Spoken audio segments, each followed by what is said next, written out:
Okay, now that I've had a couple of times to do retakes and to get my anger out, if you don't see it here, you're going to either here or here. You can see me briefly so pissed off. I started cursing my ass off. I ain't showing the voices with it. But I was hoping that this would be different.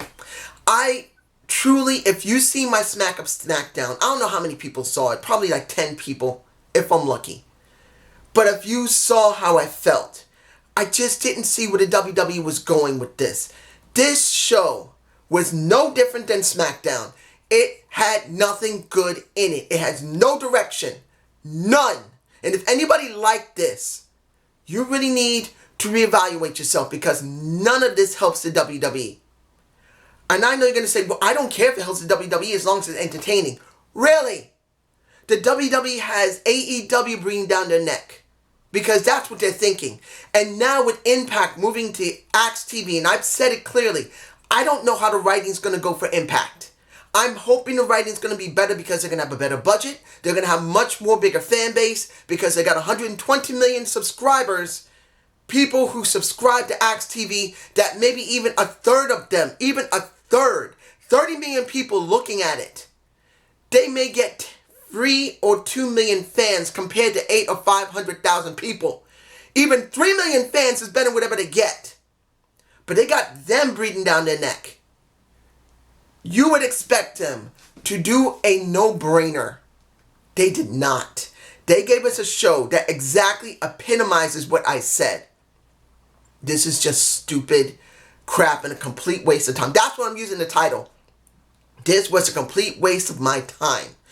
I don't care what anyone says. I don't care what any reviewer says. I don't care if the Lexman loved this. I don't care if JD NYC 206 loves it. I don't care if the Sleg Daddy loves it. I don't care if Solomon still loves this. I don't care if anyone, whoever sees this, and I will give them respect. Every person I mentioned, I respect them. Even Grim. The guy has a whole bunch of toys and he loves wrestling. I even respect him. But when it comes down to it, if any one of them likes this show, any one of them said this was good, they're stupid motherfuckers. And I'm saying it now because this was the worst show you could ever put on. You just went on Fox. You would think that you would do something that would bring in the current fans, that would show the casual fans what they should be cheering for. If the fans in the arena are to be cheering something, that means the casual fans are going to watch this on Fox because they're going to show highlights of it. You would think maybe they'll understand it because the fans on the show will be watching the fans at the pay-per-view, and then they'll say, oh, these are the bad guys, these are the good guys, these are the person who's supposed to cheer, these are the person who's supposed to boo. They're not going to get it. So let's move on. Kickoff show, one match. You got Lacey Evans versus Natalya. Didn't care. Now, mind you, Lacey Evans has improved to a little bit. I'm not against Lacey Evans. I just believe she was not brought in properly, and she might have been brought in too soon. She was not there yet. Now, she is improving.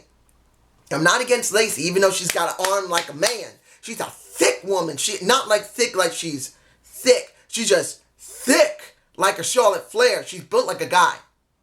In the end, Natalya, who's built like a woman with a great set of knockers, kicks her ass, and then, as you see her in my face, elbows her in the face. That's what you get for the opening on the kickoff show. Not much to care about. Opening. And I'm going as much in order as possible. I noticed a subscriber who loves Sasha Banks, who is her #1 fan. They didn't say anything. That person didn't say anything when Sasha resigned. And I didn't say anything because I knew that was the worst mistake that she could have made. Now, I've heard several people, and I believe JD NYC is the most correct. The reason she resigned was because of her husband, Makasi, which he's also known as Mr. Castle and Up, Up, Down, Down. Makasi is probably still under contract. She doesn't want to leave him, so she stayed. And that was the worst mistake she should have made, and did make, and will ever make, because of this one match. And I know people are going to say, come on, are you stupid? It's just a match. understand, this woman was gone for nearly 6 months. She was disgruntled before she left. And she comes back. And they promised her, I'm sure, to do something. And she resigned because she was near the end of her contract. And she wanted to stay for her husband. And she thought maybe things will get better. This match 100% proved that she's not going to be treated right. Because when you see this match, great match, but in the end, how did it go? If you watch this match, you got Sasha putting a whole bunch of chairs in the ring when she should have pinned Becky 100%. There was no point in her putting the chairs in the ring. Just to set up to nail Becky.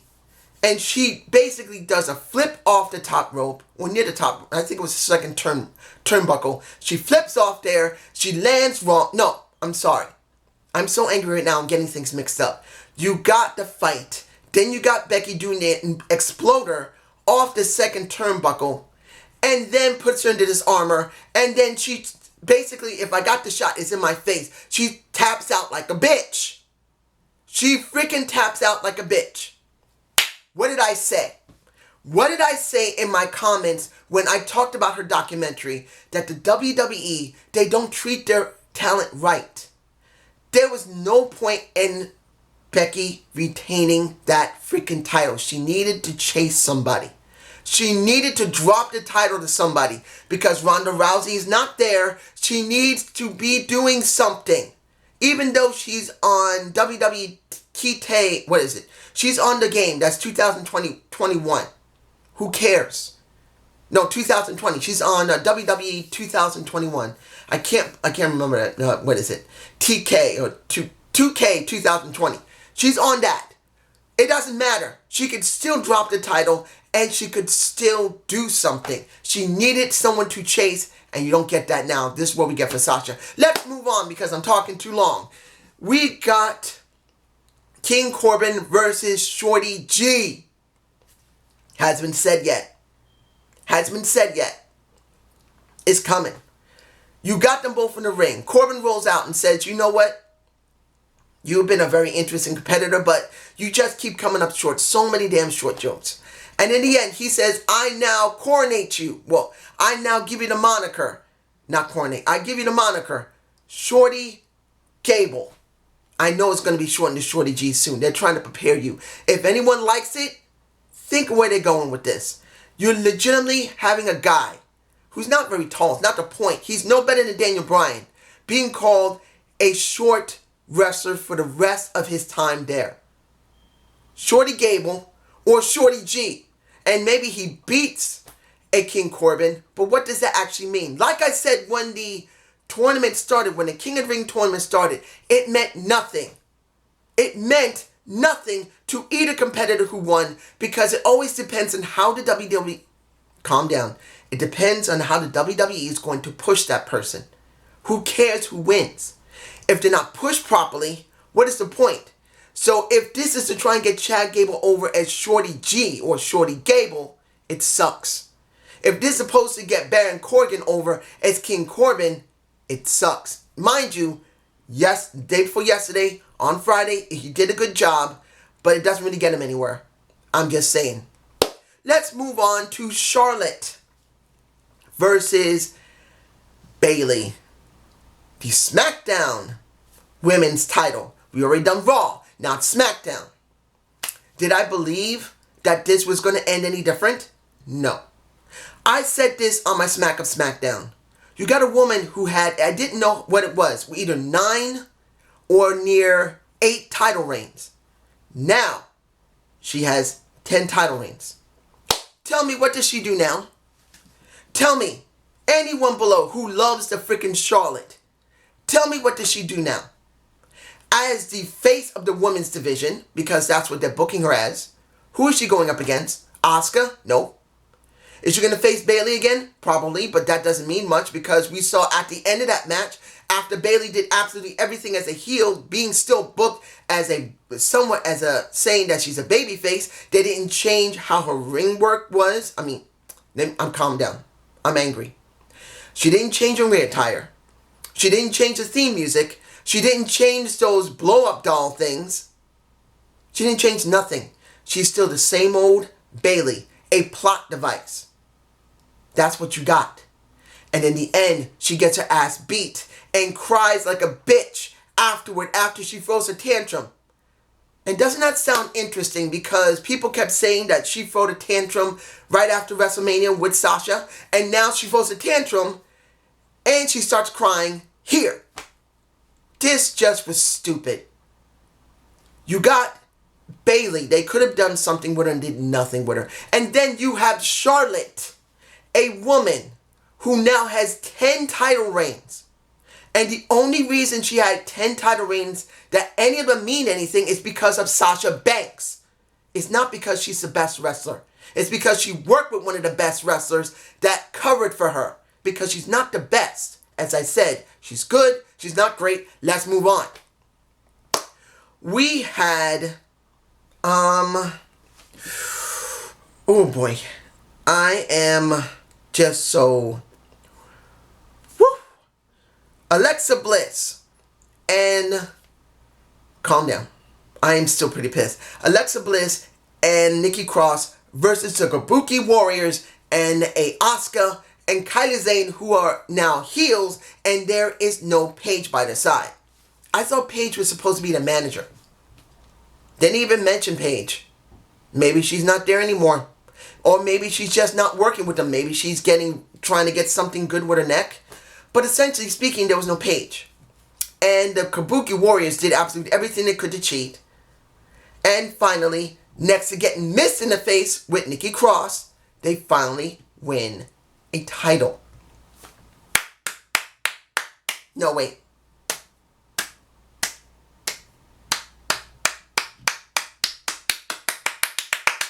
That's the best I can do for them. Stoneface giving a quick clap, which means nothing. Why do I care about the Kabuki Warriors? I know I'm mispronouncing their name. Why do I care about Asuka? Why do I care about Kairi Sane? Particularly, they don't push Japanese wrestlers. Where was Shinsuke Nakamura? Unless he was on the kickoff show and I didn't see it, because maybe I didn't. But he wasn't on the show. I could be wrong. You guys tell me if I saw him, because admittedly I didn't see the ending of the show. I just came in right when you had Lacey Evans and Natalya. If it was very early, I missed it because I didn't see him. They don't push the Japanese wrestlers, so I don't see nothing happening here except eventually them dumping those titles back to Nikki and Alexa. And wait a minute, almost forgot. Alexa dealt with not one, but 2 freaking ankle locks. They're in my freaking face. And she didn't freaking tap out. When the hell did she become so able to handle 2 freaking ankle locks and not cry like a bitch all of a sudden? You guys tell me below. The 6-man tag of the OC with the War Raiders, I'm not saying the other name, with Braun Strowman. I didn't really care that much about this match. It wasn't that it was a bad match, but it didn't really matter. Because this was all about, I think the guy's name is Tyson Fury. Yeah. Tyson Fury. This is the only reason they did this, because they tried to show that Braun Strowman has a good right hand. Because I believe it was the, let me see. I'm going to make sure, because I didn't really care. I didn't care at all. OC. Let me see. Yeah. It was the faces who won. And the OC looked like bitches. And when they tried to get a little bit back, you got Braun Strowman giving a right punch to AJ Styles, who just re-signed with Anderson and Luke Gallows for another 5 years altogether. He gets his ass knocked out. Then he's staggering everywhere after everybody's left the ring and the OC is the only ones left in there. He sold that mess 100%, and that just made him look like a bitch. A bitch. Tell me I'm wrong. Let me see what else is here. Am I forgetting anything? Oh, man. Oh, I now know that Crown Jewel, that's the name again. Crown Jewel will be, what is it? It's supposed to be October 30th, I believe. I could be wrong. I think it's October 30th. Well, I don't care. I won't be watching it. Unless people want me to watch it, I'm not watching it. Let's move on. We have now, let me see here. Tamina is now the new 24/7 champion after she pins a Mela. Then she knocks the crap out of a Prince Pretty and runs. Then you got the R-Truth saying, what happened to the 479 championship? Where is she? And I can't stand, I hate, I despise, I ridicule. I don't know if that's correct. They're ridiculed. I hate the Street Profits now. If I watch NXT, I'm not going to give a damn about them because I can't stand them here. They turn me off. So when I see the Street Profits, whenever I watch NXT, because I missed it the last 2 weeks because I'm busy doing something, I'm not going to give a damn about them because I can't stand them. They're garbage. But guess what? You got Mela kicking a Tamina within 10 minutes. Within 10 minutes. She didn't even have it less than 5 or 8 minutes. She gets kicked. R-Truth pins her. And then they both run away. I'll say this. There's only one reason I even mentioned this. And I had to say it. Because I've always said Tamina Snuka has been treated like crap. It's not the point if she's one of the best wrestlers. Everyone before her has gotten that title who couldn't freaking wrestle. That showed tits and ass. They have.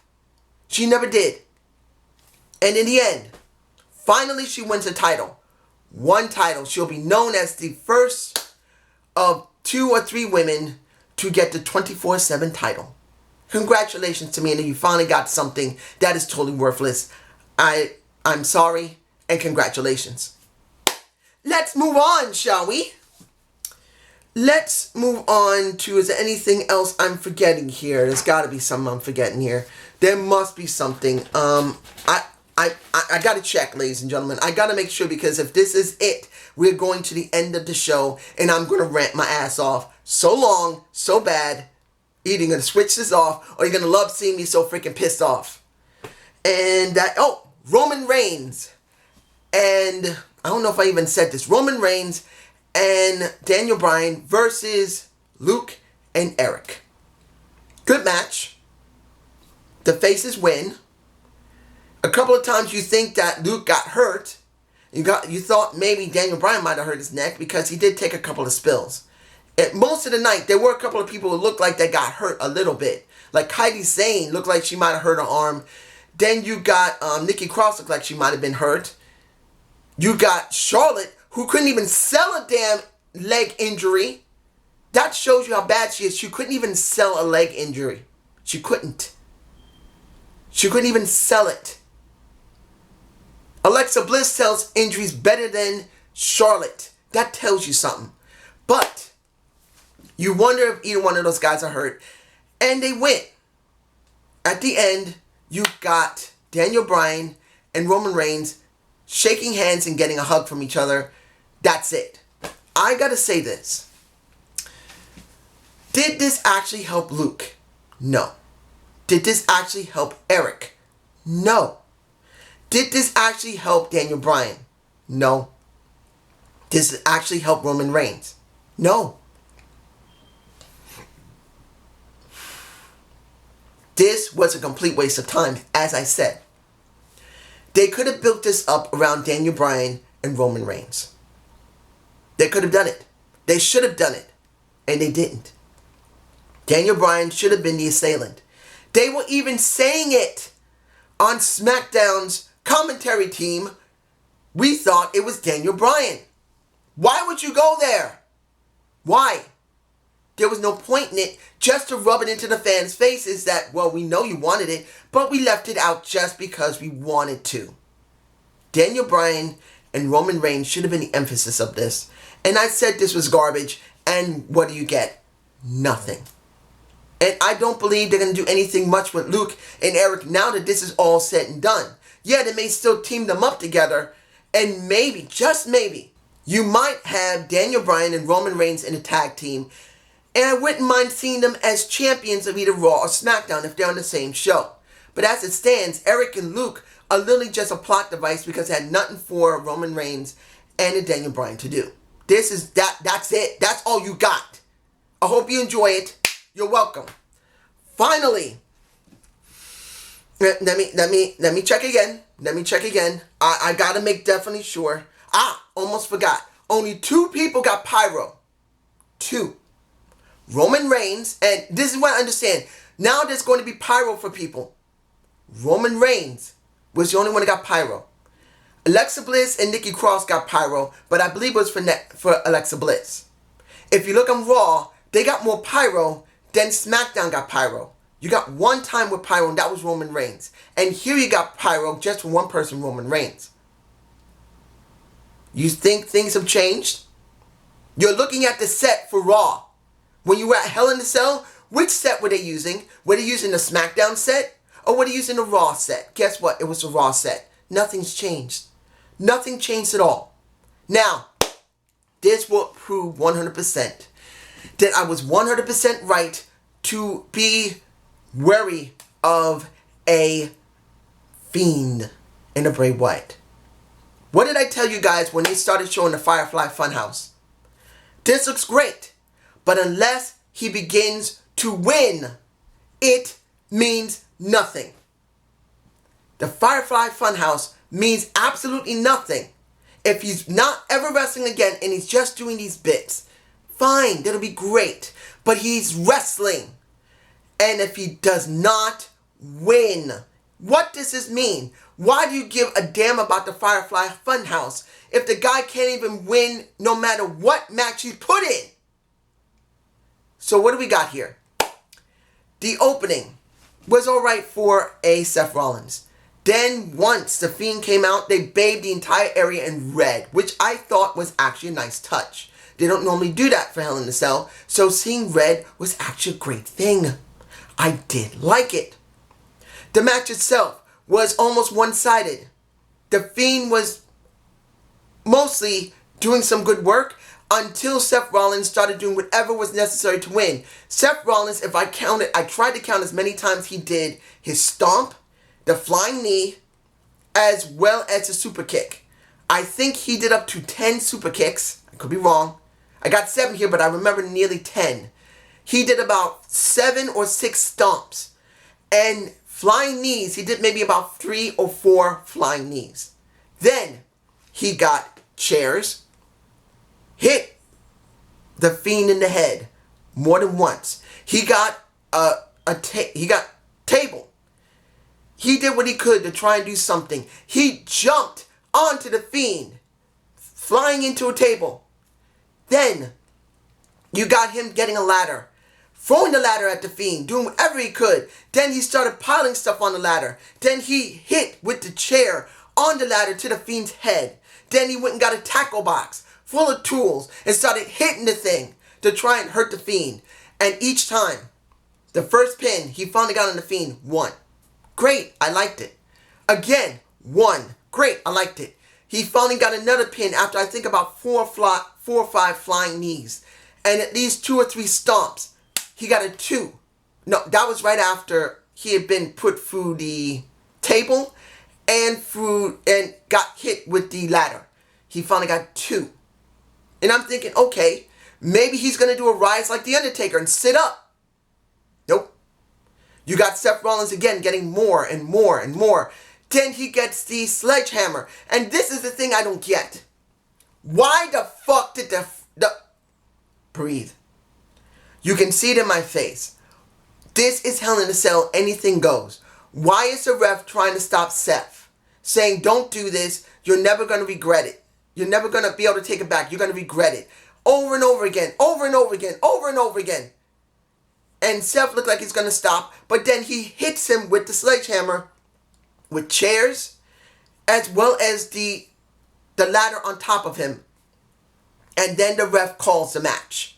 I don't know if it's a DQ. I don't think so. He just called the match. The match is over. The Fiend is laid out. They raise the cage. No, the Hell in a Cell. They call for emergency medical. You can see that Seth Rollins is so angry. He's saying, "You made me do this!" Screaming, screaming. And then the Fiend rises up and does the mandible claw on him. It's in my face. At least if I could catch it. In the end, you eventually have the Fiend destroy a Seth Rollins, and then does the mandible claw again, and then you see blood coming out of Seth Rollins' mouth. And then you see them panning in on and off to the Fiend's face. And then they cut. And the thing that gets me, the crowd was screaming once he got back up to restart the match, which they should have. They should have restarted the match. Just like what happened with Mick Foley and The Undertaker when Mick Foley fell from on top of the cage in 97, and as they're trying to get him out there, he gets back up, goes back into the ring. He goes through the roof of the cage. They keep doing the match until there was a winner. No. They end it. They stop the match. They bring up the cage. The Fiend destroys Seth Rollins and makes his mouth bleed. And in the end, the crowd is beyond angry. Beyond angry. Because, like I said, you need to win. Having an incredibly great character means nothing without wins behind it. If they didn't want the Fiend to get in this position, they should have let him go for a lower tier title. He should have went after the IC title. He should have went after the US title. That would have been better if they did not want him to go after Seth Rollins. If they believed, and that's if they did, because we know they didn't give a damn about this. Even with Mark Calloway, The Undertaker, helping Bray Wyatt to create this damn persona, they didn't have an end goal with it. They had no interest in actually pushing Bray Wyatt, because if they did, they wouldn't have made this so fast going into Hell in a Cell. They should have left it alone, let Bray Wyatt get a lower tier title for a couple of months, build up, drop that title because he didn't want it anymore. He said, "I don't want it," throws it away. Or he keeps it and goes after the next title. If he went after the US title, AJ, he kicks his ass. Then he appears on Raw. No, first let's say AJ goes to SmackDown Live and the Fiend's on SmackDown. He wins the title there. And even though he's exclusive to SmackDown, he goes to Raw and tries to get the title. This is before the brand split. Before they do anything with the draft. They could have done that.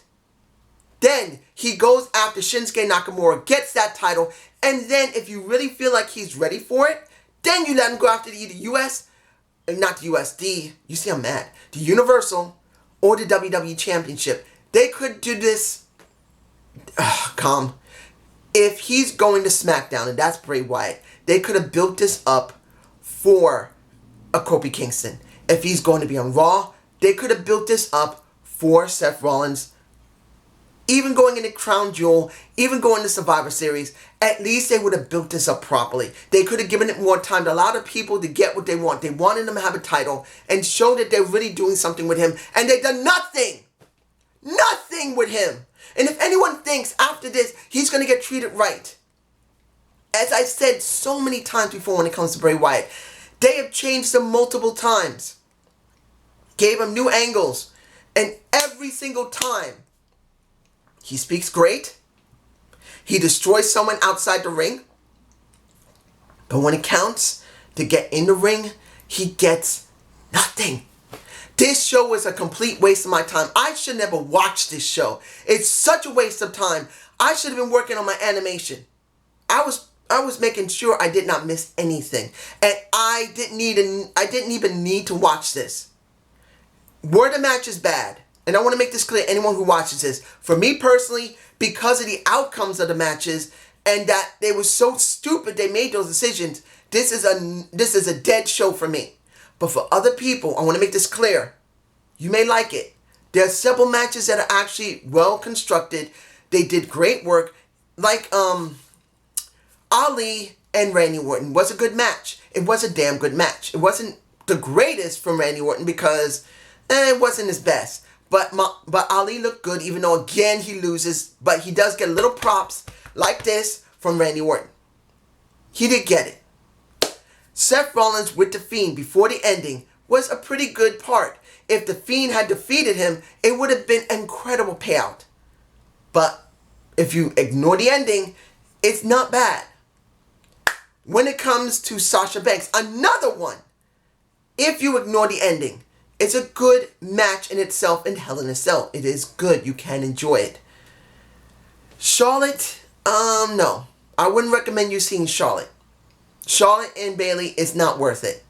The tag team match for the Kabuki Warriors and Alexa Twisted Bliss, I would say you could watch it for the simple fact you're going to be seeing green mist coming from Asuka, and she's just one big green spit mess.